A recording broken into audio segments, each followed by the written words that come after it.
Clients decide whether you're worth $10,000 plus per keynote before they ever ask your fee. These 5 signals quietly, we'll say it, do the talking for you. And so as we go into this, I'm going to unpack what these things are. Now, high fee speakers, they don't convince planners. They signal value before the conversation even begins in the first place, because pricing is decided emotionally first and logically second. People will buy with emotion and justify with logic. And in this video, I'm going to break down the 5 signals that'll instantly communicate premium value before anybody ever even talks to you. So let's dive into this, right? The first thing is a clear, outcome-driven message. Now, what I mean by this, most people go, well, my message is from surviving to thriving. No, that's not an outcome-driven in a sense that makes sense. And it's not even unique enough, right? So it needs to be somewhere it goes, I help blank, do blank, so they can blank, right? So clarity is what creates confidence, which equals credibility. Most folks, they come out and they don't have a message that's unique or desirable or even curiosity laden that makes somebody want to know more about what you're talking about. They just start rattling off the story to begin with, honestly. And confusion is what creeps in. But here's the crazy part. Confusion, it kills premium pricing. You can't have anybody be confused about what your outcome is when they bring you on stage. So for me, I help people do the work in the dark so they can win in the light. Now, winning is whatever you deem winning to be, but I'm going to show you that the tie to you having success in your company or individually is tied to what you do when no one is watching. Or they even talk about champions are not made in the light, they're seen there. Right? So the idea is my brand of dark work creates this. I help teams and individuals do the dark work so they can shine in the light. That's what I do. And the idea is they can ask questions a little bit more. What does that mean? And I can go deeper and I can even get more precise and concise with language. But if they are confused at any given moment, we lose them. I can't charge a premium price because here's the thing. It could be premium. It could be a valuable it's outcome of what they actually want. But if they don't know it because they can't see it, it's not valuable to them. They're not going to pay you money, right? That's why sometimes people come knocking at your door and go, I got this product to sell you. What is it? It's a cleaning solution. What? What does it do? It cleans everything. What do you mean it cleans everything? What do you have to clean? And you give them something and they clean it. Oh, now I see what this does. Now I see why it's got a premium price point. There used to be this company called Kirby Vacuums. They may still be in existence. I don't know. But they have phenomenal vacuums, right? They come to your door to door, and they're over here, showing you what the vacuum does. And they end up getting like these cool little things they do to show how great this vacuum is. They give you like, hey, give us a little piece of carpet, a little section. They vacuum it and they show you how much dirt and grime is in a spot you had never thought it would be dirty and grimy, right? But it's clear what they do differently by that demonstration. That's why they can charge a premium price, because it's clear. When you don't have clarity of the outcome from hiring you as a speaker, you don't get booked or you don't get a premium price. So if you want to get in that position to charge $10,000 or more per keynote, you have to realize the first thing is clarity, clarity, clarity. A clear outcome-driven message is honestly the only piece you need to begin with. You start with anything else, you're going to struggle. Now, the second thing you need.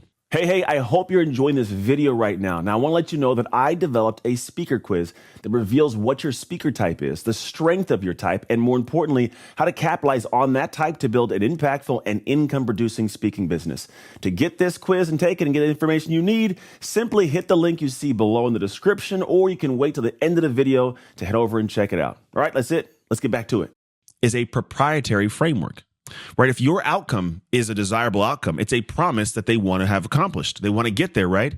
But if they don't have a path to getting there or have a process that you're sharing with them that can give them faith that they can get there, they're not going to hire you. It's like, okay, sounds good. How do you get there? What's the way that our people can get there? And it's the language I've heard many times, what's the mechanism, right? A framework. A step-by-step process, because a framework, it feels premium because there's structure and it's a repeatable process, right? This signals expertise, not opinion. If it's just what you think from your experience, it's just thoughts you have. But if you have a framework that is proven, that has guided people through from where they are to where they want to be successfully, well, now you have something. Now I can go, wow, this is an awesome process. This is a great solution. I want to know more about this. And you can tell them, first step's this. Second step is this. Third step is this. They can go, oh, I see that. And if you don't even go into the steps, you can simply say, here's the name of my process. Here's what happens on the backside. We have 3 steps we go through. They allow you to be able to do this, do this, do this, so you can have this in the backside, right? This is the backbone of high fee positioning. This is why some people have these amazing tools. It's why even companies you buy things from already make you want to buy from them. Like there's different vehicles, for example.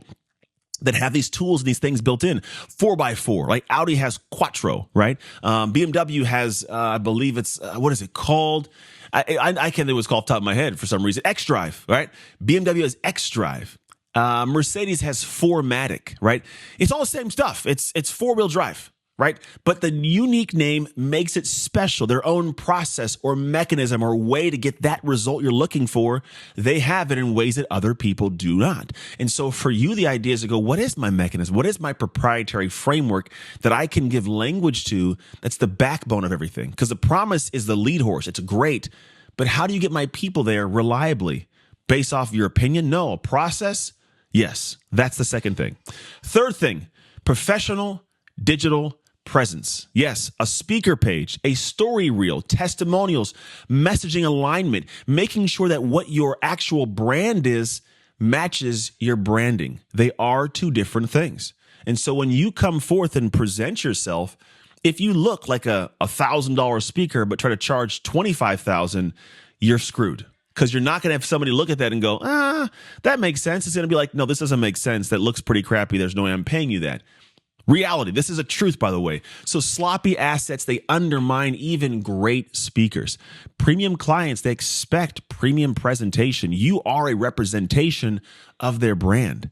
So if I'm working for Best Buy or an Amazon or a Chick-fil-A or a Dollar General or whatever the company is, when I'm going out there, I am a representation of what quality they believe their brand is, that they want their audience to believe their brand is.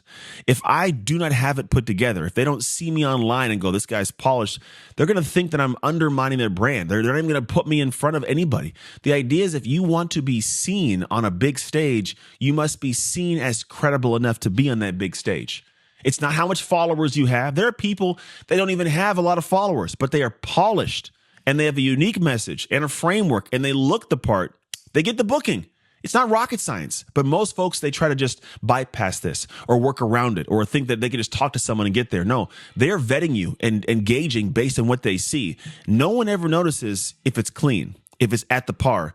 They always notice if it's dirty. If it's below the par, they're going to stand like a sore thumb. They're going to be like, no, we can't put our people in front of this person. They can't put this person in front of our people. They don't look the part. They're not professional enough to be part of our brand. So you don't get that gig. Simply polishing things up is a game changer. But again, it must match everything. Your framework's got to be there. Message has to be there. All these things must dial in. Now, number 4, confident, neutral fee delivery.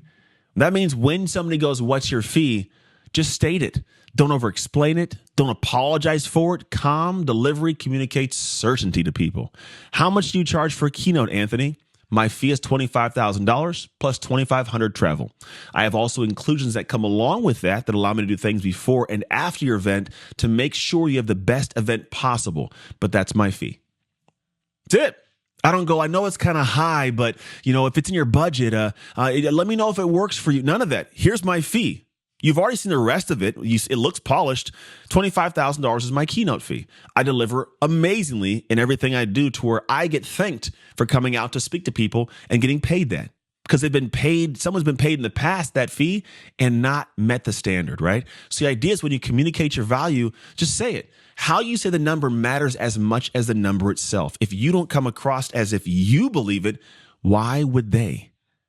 Right? Why would somebody else believe the fee confidently and pay it if you don't believe it confidently? Right? So how you state it, it's got to come out with some vigor, or it's got to come out calm, cool, collected. So they go, wow, all right, let's do this, right? That's the energy it's got to be. Anything else, people will sniff it out and they will be like, nah, we're not working with you at all. They don't even want to negotiate it. They don't even negotiate sometimes. They go, thank you, and they'll move on to the next person. When you communicate it clearly with confidence, game changer, right? The last portion of this, scarcity and standards, right? Limited availability, clear boundaries, selectivity.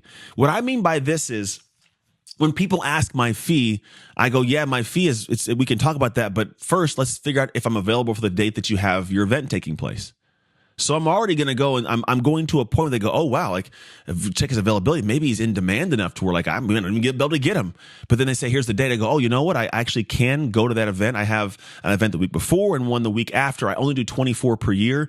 But based on what it is you're doing, I'd love to hear more because I am available. So let me hear what that is. And so they'll share more. And I go, great, I can do that or I can't do that, right? Then I get to the point of going, well, let me think about it. Or my teammates say, let's take a look and think about it. It sounds like it could fit into one of the 24 that Anthony does every single year.